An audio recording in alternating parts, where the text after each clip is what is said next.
I bet you think you know everything about the clitoris, but prepare to have your mind blown.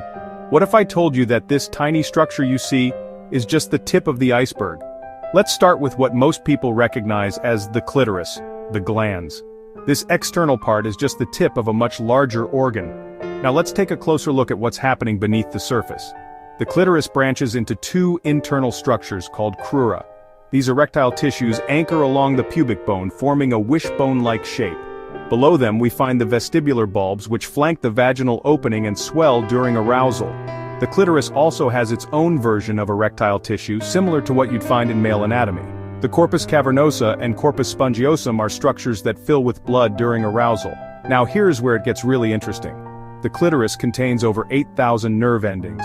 That's the highest concentration in the entire human body. Modern imaging techniques have revealed the full extent of this incredible organ, challenging long-held misconceptions and informing new approaches in sexual medicine and reconstructive surgery. The clitoris is far more than just a visible dot. It's a deep-rooted, anatomically complex structure that plays a vital role in female sexual health and pleasure.